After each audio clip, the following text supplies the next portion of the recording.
नमस्कार, आप देख रहे हैं पद्मेश 24/7 कृष्णा संडे के साथ। पद्मेश 24/7 के सभी दर्शकों को मकर संक्रांति की हार्दिक शुभकामनाएं।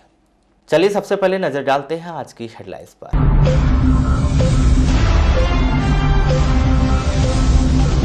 हादसों के नाम रहा मकर संक्रांति का दिन। अलग अलग घटनाओं में 3 की मौत, 2 नागपुर रेफर। नगरीय निकाय चुनाव की तैयारियों में लगी भाजपा कांग्रेस, जिताऊ प्रत्याशियों को मिलेगा मौका। खनिज मंत्री ने किया रेलवे ओवर ब्रिज बनाने का वादा, मार्च को जारी होगा बजट। बस स्टैंड में मार्किंग के अनुसार खड़ी होगी बसें, अतिरिक्त बस को नहीं मिलेगी एंट्री। लोकल हॉलिडे के दिन प्री बोर्ड परीक्षा, शिक्षक और छात्र नहीं मना पाए मकर संक्रांति का त्योहार। और जिले भर के पिकनिक स्पॉट पर रहा मेले जैसा माहौल, मकर संक्रांति पर लगी लोगों की भीड़।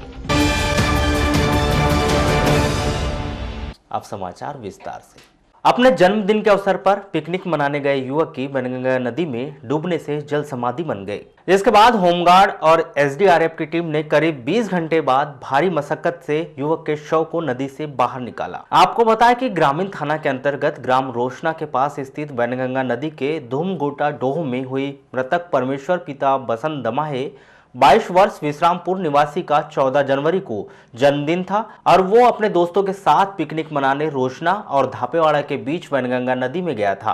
कल क्या है, विश्रामपुर से पिकनिक मनाने आए हुए थे लड़के लोग। तो हमें शाम को पता चला 6-7 बजे की कोई लड़का डूब के ख़त्म हो गया है। फिर रात में अपन शाम में आए भी थे देखने, यहाँ कपड़ा वगैरह मोबाइल वगैरह रखा हुआ था उनका। आज कैसा क्या घटना हुई? आज जैसा है कि अब सुबह से उसकी जानकारियाँ लगी कि ये इतनी जगह में डूबा है, तो उसकी ढूंढने के लिए सभी लोग आए, पुलिस वगैरह, और फिर वो क्या बोलते हैं होमगार्ड की टीम उन्हें ढूंढा। तब फिर वो पता चला कि पानी में मिला, उसकी लाश मिल गई। शाम 4 बजे करीब जब परमेश्वर अपने दोस्तों के साथ नदी में नहाने उतरा और नहाते समय वह गहरे पानी में चला गया, जिसके बाद नदी के बाहर नहीं निकलने पर उसके दोस्तों ने और लोगों को उसकी खबर दी और नदी में खोजने का प्रयास किया, लेकिन गहरे पानी में चले जाने की वजह से उसका कोई पता नहीं चल पाया। परमेश्वर दमाहे आया और बोले भैया मैं भी नहा लेता हूँ। हमने कहा हाँ भैया ठीक है नहा ले। तो नहाते हुए वो पत्थर पे गया। फिर मैंने कहा कि भैया तैरते आता है कि नहीं, तो बोले तैरते आता है। बोले, मैंने कहा उस उधर मत जाओ क्योंकि गहराई पानी है।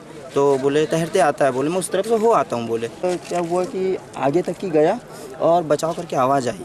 तो वैसे ही मैंने गणेश भैया को बोला, गणेश भैया और भी लोग थे साथी लोग, तो परमेश भैया डूब रहा है यार, परमेश भैया डूब रहा है यार, बचाओ यार। तो दिख नहीं रहा है, मैंने कहा। तो उस बीच में दिखना 1 से 2 मिनट में दिखना बंद हो गया। उस बीच में गणेश भैया बचाने के लिए गए इस तरफ से उस तरफ, तो वो लुप्त हो गए, दिखे ही नहीं। 14 जनवरी को रात होने की वजह से अंधेरे के कारण नदी में परमेश्वर की खोज करना बेहद ही कठिन था, इसलिए गोताखोरों और होमगार्ड की टीम ने 15 जनवरी को एक बार फिर रेस्क्यू ऑपरेशन शुरू किया और दोपहर करीब 1 बजे भारी मशक्कत के बाद मृतक के शव को नदी से बाहर निकाला गया।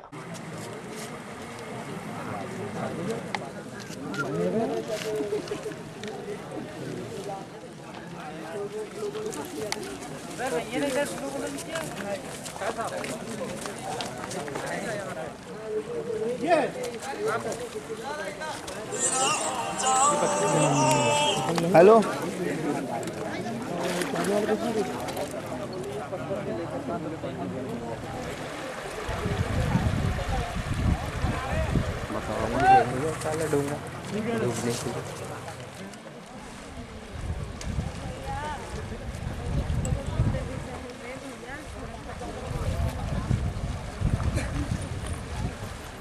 लिए कुछ लोग यहाँ पिकनिक मनाने आए थे।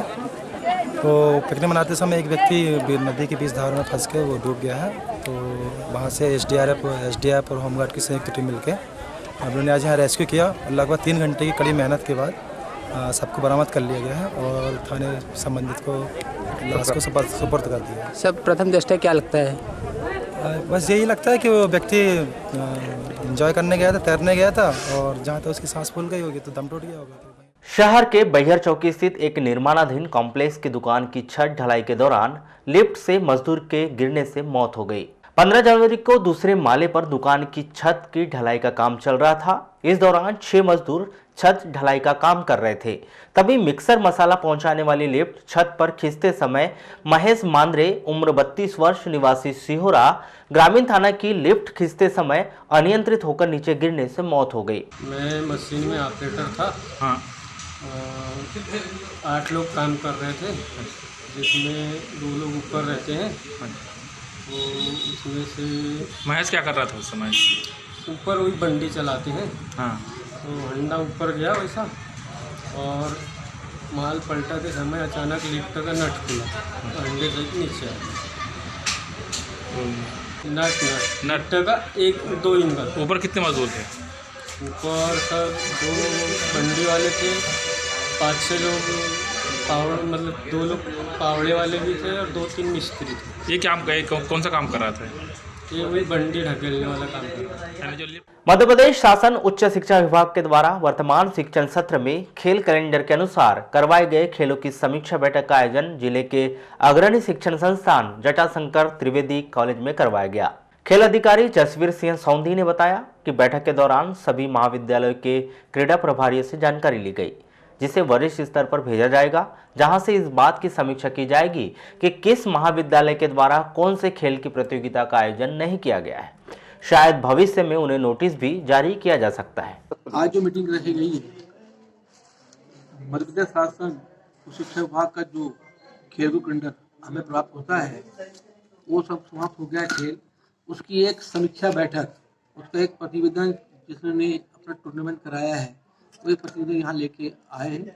जो प्रतिवेदन पूरा बन के एक पंच बन के जाएगा ईडी के पास में, और एक जाएगा आयुक्त भोपाल में जाएगा, ताकि नए सत्र में जो कॉलेज के बच्चे पार्टिसिपेट नहीं किए हैं या जिन्होंने उसका आयोजन नहीं किया है, तो हो सकता है कि उनको एक लेटर इशू हो जाए कि जब आपके यहाँ खेल की व्यवस्था है, आपका खेल मैदान है, तो आप ये टूर्नामेंट का आयोजन क्यों नहीं। माध्यमिक शिक्षा मंडल भोपाल के द्वारा हाई स्कूल और हायर सेकेंडरी कक्षाओं की प्री बोर्ड परीक्षा का आयोजन 15 जनवरी से 25 जनवरी के मध्य किया जा रहा है, जिससे इस बात का बिल्कुल ध्यान नहीं रखा गया कि 15 जनवरी को मकर संक्रांति के त्योहार की वजह से कई जिलों में स्थानीय अवकाश घोषित किया जाता है, जिस कारण जिले के हजारों छात्र और शिक्षकों को मकर संक्रांति के त्योहार के दिन भी प्री बोर्ड परीक्षा के लिए जाना पड़ा। छात्र इसे अपनी मजबूरी बता रहे थे। उनके अनुसार शासन को आज की छुट्टी रखना चाहिए था। आज व्यवसाय बिजनेस का पेपर, अच्छा, प्री बोर्ड पेपर दे रहे हैं। क्या लगता है आज पीएस के आज छुट्टी का दिन था, आज पेपर रख दिए? आज छुट्टी रखना था। अच्छा, यानी पहले से कोई प्लानिंग करके रखे थे क्या, कहीं जाएंगे करके? कहाँ जाने वाले थे? हम ड्यूटी डैम से आने वाले थे। अच्छा, पर पेपर की वजह से नहीं जा पाए? हाँ।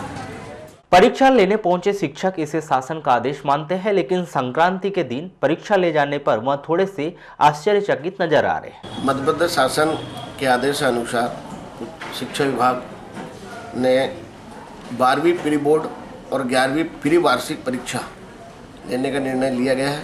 इसी उद्देश्य को लेकर आज 15 जनवरी से 12वीं प्री बोर्ड और 11वीं प्री वार्षिक परीक्षा का आयोजन किया जा रहा है। सुबह की पाली में 9वीं और 10वीं की जो परीक्षा है सुबह 8:30 बजे से 11:30 बजे तक आयोजित हो चुकी है, और अभी जो बच्चे हैं वो 11वीं और 12वीं के बच्चों की परीक्षा भी प्रारंभ हो रही है। निश्चित है ये पहली बार ऐसा हुआ है कि संक्रांति के दिन छुट्टी रहती है, और साल में त्यौहार आता है तो सभी बच्चे चाहते, पूर्व प्लानिंग रहती है कि संक्रांति के दिन वाकई में भी लोग पिकनिक बनाते हैं, परिवार के साथ जाते हैं, और ऐसी स्थिति में आज परीक्षा है बच्चों की, तो निश्चित है कि वार्षिक एग्जाम को देखते हुए परीक्षा देना अनिवार्य है, पिकनिक तो बाद में। बस स्टैंड में यातायात व्यवस्थाओं को सुधारने के लिए नगर पालिका और यातायात विभाग के द्वारा संयुक्त रूप से अभियान चलाया जा रहा है। इसी कड़ी में रात को पूरा बस स्टैंड खाली करवा दिया जाएगा और बसों के लिए सुनिश्चित स्थान मार्क कर दिया जाएगा,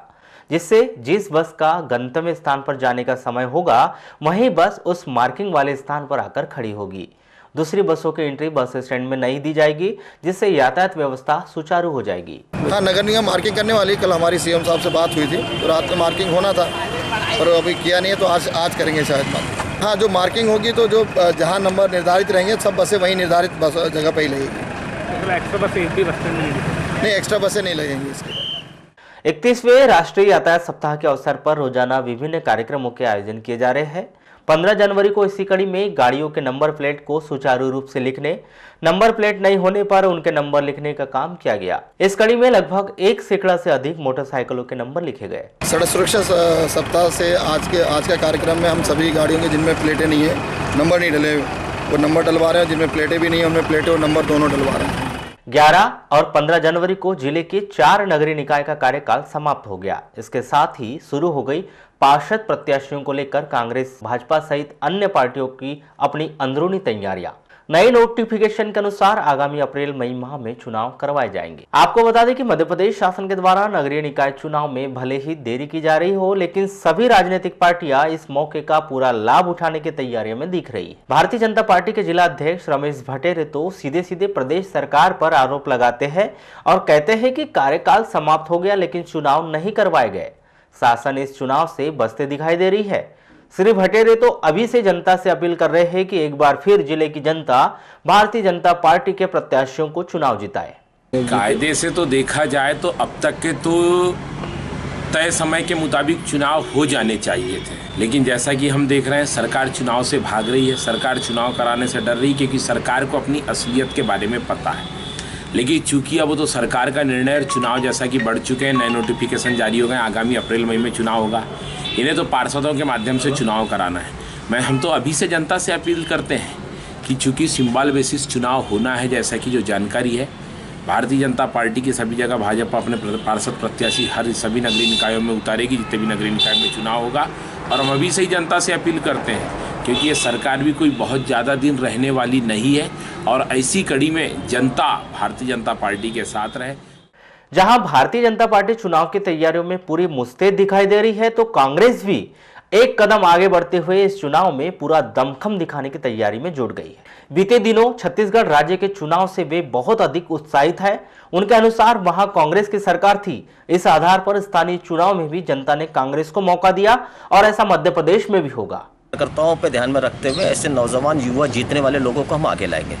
इसी परिपाटी पे आपने देखा होगा पूरे छत्तीसगढ़ राज्य के अंदर में अभी नगर पालिका के चुनाव है और वहीं युवाओं को, महिलाओं को जितना महत्व दिया, जीतने वालों को महत्व दी गई हमारे कांग्रेस पार्टी ने।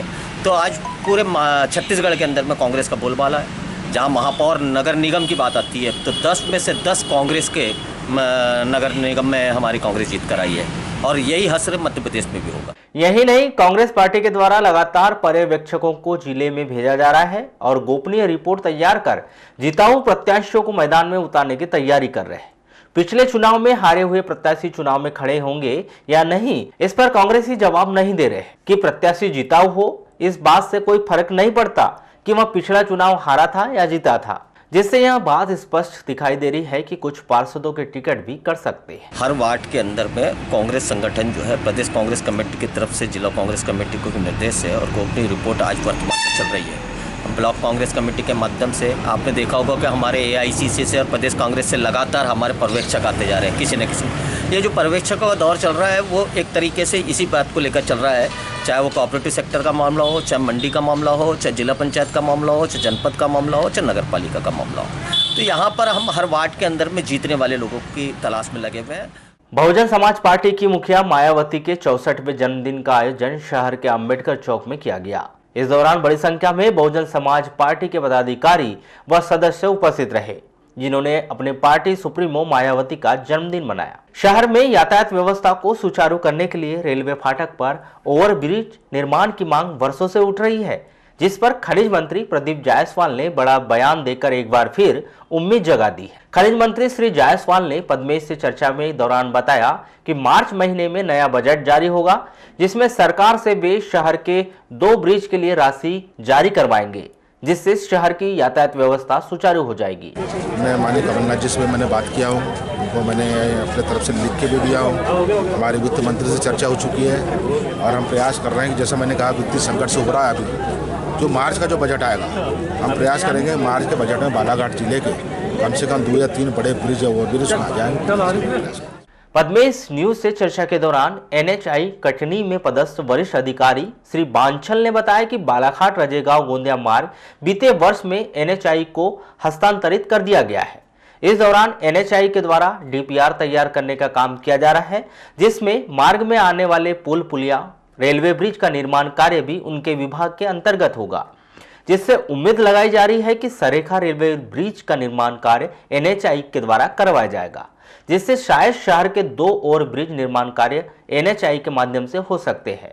वहीं खनिज मंत्री यदि कोशिश करे तो शहर के अन्य 2 और ब्रिज भटेरा बुड़ी मध्य प्रदेश शासन और रेलवे के संयुक्त बजट से करवाया जा सकता है। देखना अब यह है कि शहर की जरूरत ओवर ब्रिज का निर्माण कार्य कब, कैसे और किस तरह से होता है, जिससे लोगों को बदहाल हो चुकी यातायात व्यवस्था से निजात मिल सके। मध्य प्रदेश शासन के खनिज साधन मंत्री प्रदीप जायसवाल ने गत दिवस वारासुनी के शंकर तालाब का निरीक्षण किया। इस दौरान उन्होंने कहा कि शंकर तालाब का सौंदर्यीकरण किया जाएगा और तालाब में वाटर स्पोर्ट्स बोटिंग की व्यवस्था कराने के लिए प्रयास किए जाएंगे। नगरीय क्षेत्र वारासुनी में स्थित इस तालाब को व्यवस्थित स्वरूप प्रदान किया जाएगा, जिससे जल संरक्षण के साथ ही आम लोगों के भ्रमण के लिए एक अच्छा स्थान मिल सकेगा। मंत्री श्री जायसवाल ने कहा कि अधिकारियों के साथ इस संबंध में चर्चा कर तालाब के सौंदर्यीकरण के लिए विस्तृत कार्य योजना तैयार की जाएगी। शासकीय मॉडल स्कूल बिरसा में वैज्ञानिक डॉक्टर आनंद राय एवं डॉक्टर नवनीता राय पहुंचे और स्कूल के बच्चों को वैज्ञानिक बनने का मंत्र दिया। डॉक्टर राय दंपति वर्तमान में यूनिवर्सिटी ऑफ कैलिफोर्निया USA में कैंसर एवं MRI पर अनुसंधान कार्य कर रहे हैं। डॉक्टर राय दंपति मूलतः बिरसा के ही निवासी है एवं उनकी प्रारंभिक शिक्षा शासकीय बालक उच्चतर माध्यमिक विद्यालय बिरसा में ही पूर्ण हुई है। डॉक्टर राय दंपति ने बिरसा आगमन पर अपने बचपन के स्कूल पहुंचकर शासकीय मॉडल स्कूल बिरसा के छात्रों को वैज्ञानिक सोच पैदा करने वाले एवं ज्ञानवर्धक बातों के साथ साथ बिरसा से लेकर कैलिफोर्निया तथा छात्र से लेकर वैज्ञानिक बनने तक के सफर के बारे में बताया। बरवेली थाना के अंतर्गत बैयर रोड मानेगांव के पास 2 मोटरसाइकिल आपस में टकराने से 2 आरक्षक सहित 4 लोग घायल हो गए। घटना में घायल दोनों आरक्षकों को नागपुर रेफर किया गया। जानकारी के अनुसार आरक्षक सागर जैन और दीपक राजूरकर पुलिस लाइन बालाघाट में पदस्थ है। 15 जनवरी को मकर संक्रांति पर दोनों आरक्षक की ड्यूटी गांगुलपारा जलाशय में लगाई गई थी। दोनों आरक्षक शाम के समय ड्यूटी करने के बाद मोटरसाइकिल से गांगुलपारा जलाशय से पुलिस लाइन आ रहे थे। इसी दौरान बैयर रोड से बालाघाट आते समय मिथुन और गोलू नामक युवक मोटरसाइकिल से उकवा जा रहे थे, तभी मानेगांव के पास दोनों मोटरसाइकिल आपस में टकरा गए। घटना इतनी जबरदस्त थी कि दोनों आरक्षक सागर जैन और दीपक राजुलकर गंभीर रूप से घायल हो गए, जिन्हें इलाज के लिए जिला अस्पताल में भर्ती कराया गया, जहां से उन्हें तत्काल ही नागपुर मेडिकल कॉलेज रेफर कर दिया गया। लालबरा मुख्यालय से लगभग 18 किलोमीटर दूर बालाघाट व सिवनी जिले की सीमा पर राज्य मार्ग क्रमांक 26 कंजई घाटी स्थित मजार में मकर संक्रांति के पावन अवसर पर 11 kV विद्युत लाइन विस्तार कार्य का शुभारंभ किया गया। यह कार्यक्रम जिला सरपंच संघ विधिक सलाहकार व जिला कांग्रेस कमेटी महामंत्री एडवोकेट आनंद बिसेन, कंजई सरपंच कौमिनी बिसेन, विद्युत विभाग के कर्मियों व गणमान्य की प्रमुख उपस्थिति में संपन्न हुआ। जहां आज 17 विद्युत सीमेंट खंभों के माध्यम से और लगभग 3400 वर्ग फीट हमारा जो केबल है वो लगा करके हमारे विद्युत मंडल की टीम ने पिछले 3-4 महीनों के अंदर माननीय कमलनाथ सरकार आने के बाद इस कार्य को पूरा किया है। उसके लिए बधाई का पात्र है विद्युत मंडल, और बहुत ज़्यादा मैं बधाई देता हूं अपने गांव की जनता को, जिन्होंने और इस दरगाह के इस मस्जिद के हमारे जितने भी साथी हैं, मैं आपको बता दें। किरणापुर थाना के अंतर्गत नेवारा गांव में एक 40 वर्षीय महिला ने स्वयं पर मिट्टी का तेल डालकर आग के हवाले कर लिया, जिसके इलाज के दौरान जिला अस्पताल में मौत हो गई। मृतिका माया भालाधरे के भाई रामप्रसाद ने बताया कि बहन का तलाक हो चुका था और बीते 4 वर्षों से वे मायके में रहते हुए दुकान चलाती थी। उसी दौरान गांव के एक व्यक्ति की दुकान में उधारी हो चुकी थी, जिससे पैसे मांगने पर उसके द्वारा अपशब्द कहे गए। इसी बात से आहत होकर माया ने स्वयं पर मट्टी तेल डालकर आग के हवाले कर लिया था। ये झगड़ा गाली दिया था सर अतकरी ने। कौन अतकरी? संतोष अतकरी गाली है बड़े बस्ती का। हाँ।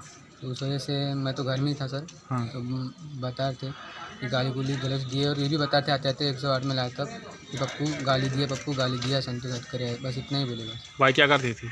दुकान में रहती सर, दुकान चलाती थी सर। पति तो छुट्टी हो गया सर। कब हुई थी? 11 साल होने लगा। तब से वो मायके में है? हाँ तब से हमारे यहाँ। हाँ नहीं सर, उधारी आधे इसको बीच में दिए थे, पैसा भी सही नहीं देता था। हाँ। इसको उधारी नहीं दिए रहूँगा सर, उस वजह से गाली गुली दिया। तो कल भी गाली दिया था क्या उन्होंने? हाँ सर, कल गाली दिया, इसलिए तो उनने सहन नहीं कर कल पाया, कितने बजे? अब सब ने गाली दिया। माइल नगरी भरवेली में खेली जा रही Akhil Bharatiya minor memorial football tournament में चौथे दिन 3 मैच खेले गए, जिसमें सिख रेजिमेंट जालंधर, जबलपुर और बेंगलुरु ने अपने अपने मैच जीतकर प्रतियोगिता के अगले चरण में प्रवेश किया। 15 जनवरी को दिन का पहला मैच सिख रेजिमेंट जालंधर और मुंबई के बीच खेला गया। बेहद ही रोमांचक मुकाबले में निर्धारित समय तक कोई भी टीम एक भी गोल नहीं कर सकी। पेनाल्टी शूटआउट की मदद से सिख रेजिमेंट ने 8 के मुकाबले 9 गोल दागकर जीत दर्ज की। इसी तरह जबलपुर और भरवेली के मध्य दिन का दूसरा मैच खेला गया। इस मैच का नतीजा भी पेनाल्टी शूटआउट के माध्यम से आया। जबलपुर ने 3 के मुकाबले 4 गोल दागकर जीत दर्ज की। दिन का तीसरा मैच केरल और बेंगलुरु के मध्य खेला गया। दोनों ही दक्षिण भारतीय टीमों ने शानदार खेल का प्रदर्शन किया, लेकिन बेंगलुरु ने केरल पर 3 गोल दागने में सफलता प्राप्त की, वहीं केरला ने 1 ही गोल दागा। वहीं अंत समय तक बेंगलुरु ने 3-1 से आगे रहते हुए मैच जीत लिया। इस दौरान मुख्य अतिथि के रूप में भरवेली के वरिष्ठ नागरिक शकील खान, नत्थु आमाड़ारे, मॉयल के अधिकारी श्री खेड़ीकर, वेद प्रकाश दीवान और संतोष चौधरी मुख्य रूप से उपस्थित रहे। 16 जनवरी को कुल 5 मैच खेले जाएंगे, जिसमें 2 मैच महिला टीमों के बीच खेले जाएंगे। दिन का पहला मैच मॉयल नगरी, नागपुर और गोंदिया के बीच खेला जाएगा। दूसरा मैच भंडारा मॉयल और बालाघाट महिला टीम के बीच खेला जाएगा। वहीं प्रतियोगिता के अन्य 3 पुरुष वर्ग के मैच खेले जाएंगे, जिसमें एकेडमी बालाघाट और सिख रेजिमेंट जालंधर के मध्य होगा। माइल नागपुर और लखनऊ आर्मी। वहीं दिन का तीसरा मैच बेंगलुरु और सिटी क्लब गोंदिया के बीच खेला जाएगा। और दोनों ही टीम लाइनअप हो चुकी है। आप सभी खेल प्रेमी दर्शकों को बता दें कि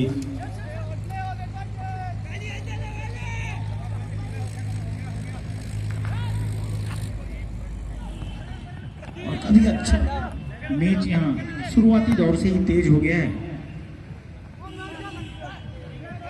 नीचे थे शुरुआती 10 मिनट 15 मिनट में कहीं ना कहीं स्कोर देखने मिलेगा। आप सभी दर्शकों से अनुरोध है कि जो घर में हैं अभी तुरंत आ जाएं। काफी अच्छा मैच स्टार्ट हो गया है। जिले में कार्रवाई करते हुए अब तक दवाओं के 9 नमूने जांच हेतु लिए गए हैं, जिनकी गुणवत्ता की जांच हेतु उन्हें भोपाल स्थित राज्य औषधि विश्लेषण प्रयोगशाला भेजा गया था। औषधि निरीक्षक बालाघाट के द्वारा जानकारी दी गई कि बालाघाट स्थित नमन मेडिकल स्टोर्स के संचालक को जांच के दौरान अनियमितता पाए जाने पर कारण बताओ नोटिस जारी किए गए। आपको बताया कि जिले के अंतर्गत मेडिकल स्टोर्स की नियमित जाँच की जा रही है। पूर्व में भी किए गए निरीक्षण में पाया गया कि दुकान के संचालन में औषधि और प्रसाधन सामग्री अधिनियम का पालन नहीं किया जा रहा था। इसी अधिनियम के अंतर्गत नियमावली का पालन न किए जाने के कारण संचालक को कारण बताओ नोटिस जारी किए गए हैं कि क्यों न उनका लाइसेंस निलंबित या निरस्त कर दिया जाए। कनकी तहसील लालबरा स्थित पटले मेडिकल स्टोर्स के निरीक्षण में भी औषधि एवं प्रसाधन सामग्री अधिनियम 1940 के अंतर्गत नियमों का उल्लंघन पाया गया है।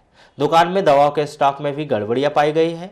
औषधि निरीक्षक के द्वारा बताया गया कि दुकान के संचालक को जल्द ही कारण बताओ नोटिस जारी करके लाइसेंस के निलंबन या निरस्तीकरण की कार्रवाई की जाएगी। राजस्थान पर चक्रवात के कारण मध्य प्रदेश में भी मौसम का मिजाज बदल गया है, जिस कारण मंगलवार को कुछ जिलों में बारिश भी हुई तो बुधवार को कई जिलों में बादल छाए रहे। हालांकि बुधवार को जिले के सभी स्थानों पर धूप खिली रही, लेकिन मौसम विभाग से मिल रही जानकारी के अनुसार राजस्थान में बने सिस्टम के कारण प्रदेश के कई जिलों के साथ साथ बालाघाट में भी गरज चमक के साथ बौछार पड़ने के आसार बताए जा रहे हैं। वाराणसी के गुरु नानक धर्मशाला में 15 जनवरी को भाजपा की सीए को लेकर विशेष बैठक का आयोजन किया गया, जिसमें नागरिकता संशोधन अधिनियम के संबंध में विचार विमर्श कर लोगों में अधिनियम के प्रति जागरूकता लाने के विषय पर चर्चा की गई।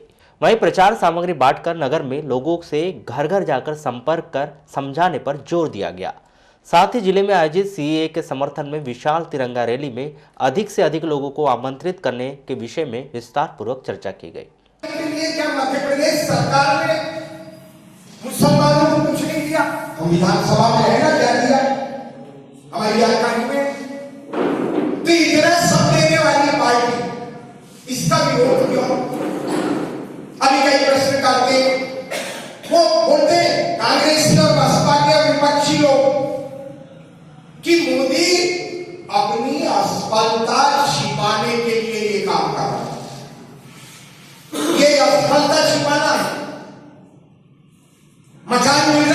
कल मैं शोएब के यहाँ हल्दी और मंडे का मुहूर्त था। नागरिकता संशोधन अधिनियम क्या है वो सब कार्यकर्ताओं ने पढ़ लिया, क्योंकि पढ़ाई इसलिए कि आप घर घर गए। मेरे से 8 प्रश्न किए उन्होंने इस मामले में, संतुष्ट हुई। उसके बाद कहा बोले वास्तव में ये सही है कि नागरिकता संशोधन अधिनियम कोई नया नहीं है। संविधान में स्वयं डॉक्टर भीमराव अंबेडकर ने प्रावधान दिया है कि कोई भी सरकार स्थिति अनुसार उक्त अधिनियम में संशोधन कर सकते हैं। वहीं केंद्र सरकार के द्वारा किया गया है, किंतु कुछ दल अपने अस्तित्व को बचाने के लिए लोगों में भ्रम फैला रहे हैं, जिसे हमें दूर करना है। इस अधिनियम से बालाघाट के 56 ऐसे परिवार जो बालाघाट में विगत वर्षों से रह रहे हैं किंतु वे यहाँ के नागरिक नहीं है, उन्हें फायदा मिलेगा। हमारे बालाघाट जिले में भी आप भी जानते होंगे ऐसे 56 लोग हैं जिन लोगों को भारतीय नागरिक संशोधन अधिनियम से प्रत्यक्ष रूप से फायदा मिला। अभी 2 दिन पूर्व 12 तारीख को जब श्रीमान अमित शाह जी आए थे, लगभग यहाँ से भी 5 लोगों को भेजा गया था जबलपुर में, उनका भी सम्मान हुआ। 56 लोग तो हमारे अपने बालाघाट जिले में हैं। मेरा मानना है कि यदि 56 लोगों को छोड़ दिया जाए, कोई 1980 से बसा था, कोई सन 2000 से बसा है, कोई 2011 से बसे थे बालाघाट जिले में, लेकिन कानून के अभाव के कारण से नागरिक यहाँ के नहीं कहलाते। वारासुनी तहसील में समर्थन मूल्य पर धान खरीदी के काउंटडाउन से किसानों में हाहाकार मच गया है।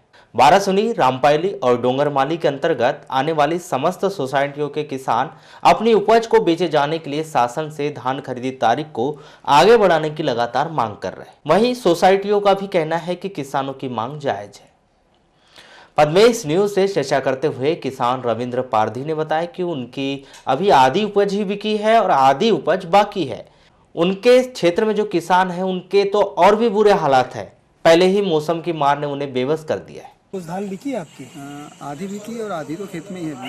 खेत में क्या है कि मौसम की वजह से जो पानी आ गया, तो पानी आने की वजह से जो खलियान होता है वो खलियान में भी पानी भरा हुआ है और वो अभी 8 दिन और नहीं आ सकता। कुछ लोग की 50% किसान अभी यानी फंसा हुआ है। चाहते हैं अपनी मध्य प्रदेश शासन से कि ये 20 जनवरी जो लास्ट डेट बताई जा रही है, इसको कम से कम 31 जनवरी तक लेके जाए।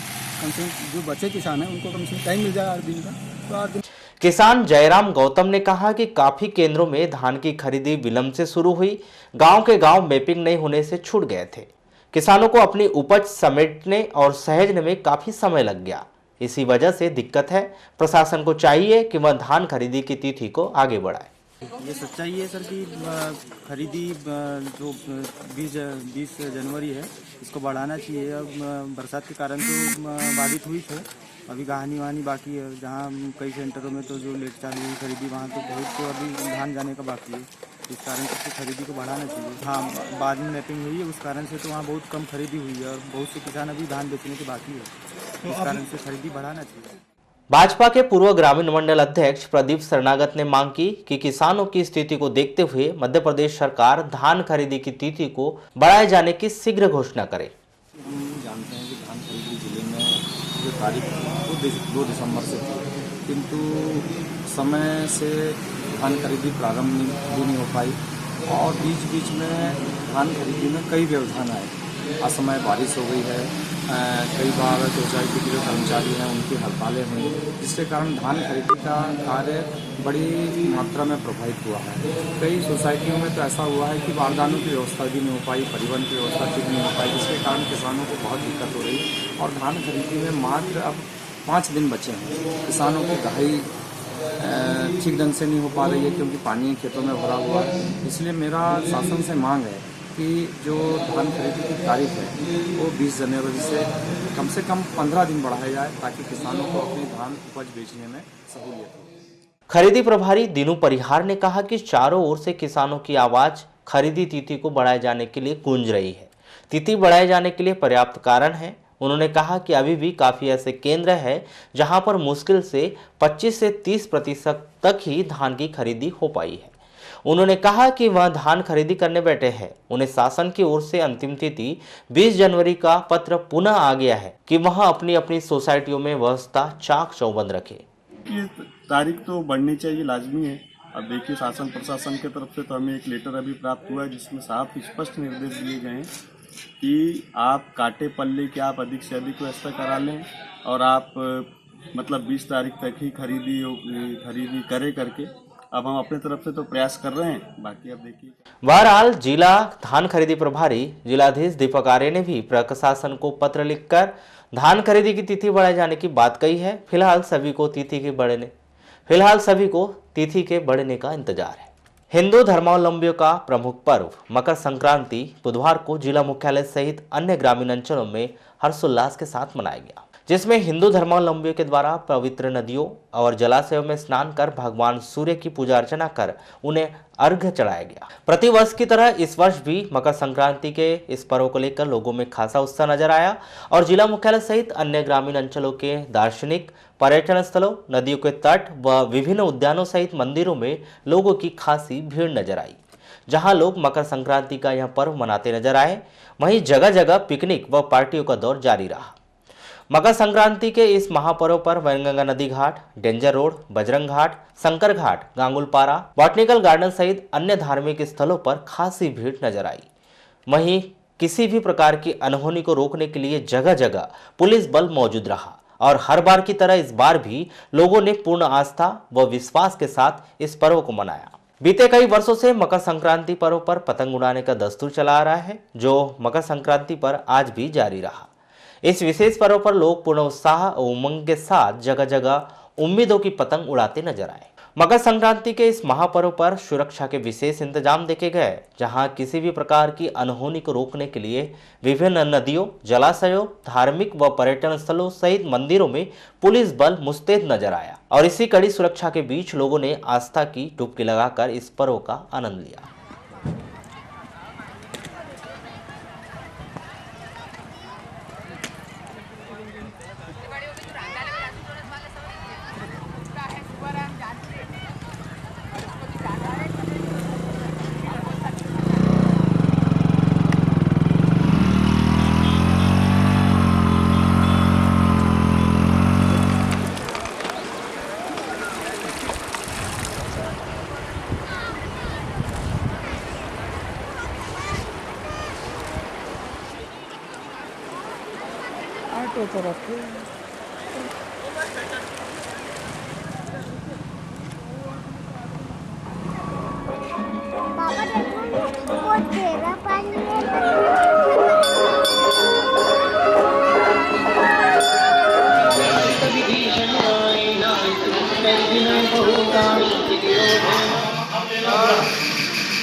वाराणसी तहसील के ग्रामीण क्षेत्रों में मकर संक्रांति का पर्व हिंदू धर्मावलंबियों के द्वारा धार्मिक आस्थाओं के साथ मनाया गया। मकर संक्रांति पर्व पर नगर सहित क्षेत्र के पर्यटन और धार्मिक स्थलों पर लोगों की धूम रही एवं पूरे परिवार के साथ पर्व का आनंद लोगों ने पिकनिक मनाकर लिया।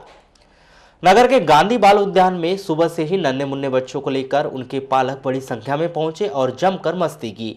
वहीं बच्चों ने भी झूला और घिसरण पट्टी का खूब लुत्फ उठाया। साथ ही घरों से लाए गए नाश्ते के साथ बैठकर सामूहिक रूप से परिवार के लोगों ने ग्रहण किया। आपसी परस्पर प्रेम बढ़ते नजर आए, जिसके चलते बच्चों ने बड़ों के साथ खेलकर अपना मनोरंजन किया, जिससे गांधी बाल उद्यान में दिन भर चहल पहल व रौनक बनी रही। वहीं नगर की सड़कों पर सुनापन छाया रहा, जो शाम होते होते खत्म होता नजर आया।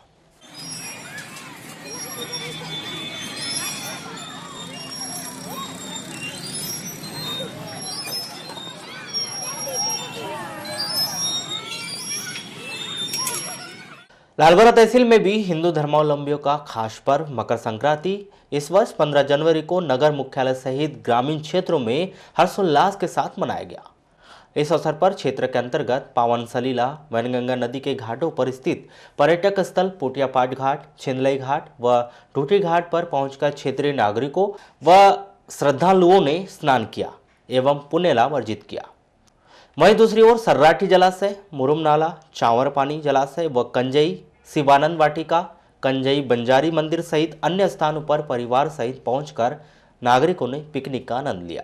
पिकनिक स्पॉटों में क्षेत्रीय जनों की सुबह से शाम तक भीड़ नजर आई, जहां लोगों के द्वारा अपनी पसंद के अनुसार स्वादिष्ट व्यंजन तैयार किए गए एवं तिल, गुड़, बेर से सूर्यदेव को अर्घ्य देकर पूजन अर्चन पश्चात भोजन ग्रहण किया गया। इस दौरान मकर संक्रांति पर्व को लेकर बच्चों व युवाओं में खासा उत्साह नजर आया। पर्यटक स्थलों में भी अधिकतर लोगों की भीड़ नजर आई, जिसके चलते मेला सा माहौल निर्मित हो गया। मकर संक्रांति के अवसर पर ग्राम पंचायत पांडरवानी लालबर्रा के बड़ा तालाब में नवनिर्मित गार्डन में क्षेत्रवासियों के द्वारा जमकर लुत्फ उठाया गया।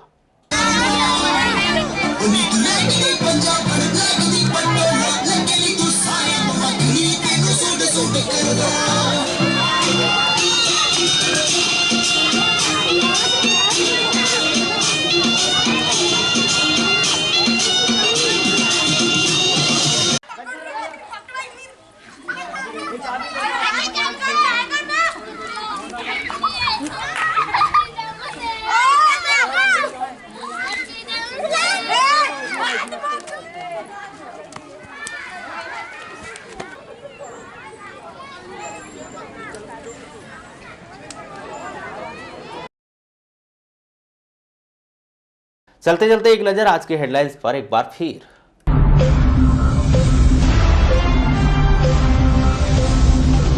हादसों के नाम रहा मकर संक्रांति का दिन। अलग अलग घटनाओं में 3 की मौत, 2 नागपुर रेफर। नगरीय निकाय चुनाव की तैयारियों में लगी भाजपा कांग्रेस, जिताऊ प्रत्याशियों को मिलेगा मौका। खनिज मंत्री ने किया रेलवे ओवर ब्रिज बनाने का वादा, मार्च को जारी होगा बजट। बस स्टैंड में मार्किंग के अनुसार खड़ी होगी बसें, अतिरिक्त बस को नहीं मिलेगी एंट्री। लोकल हॉलिडे के दिन प्री बोर्ड परीक्षा, शिक्षक और छात्र नहीं मना पाए मकर संक्रांति का त्योहार। और जिले भर के पिकनिक स्पॉट पर रहा मेले जैसा माहौल, मकर संक्रांति पर लगी लोगों की भीड़। तो पद्मेश 24/7 में बस इतना ही। बने रहिए हमारे साथ, तब तक के लिए दीजिए इजाजत। नमस्कार।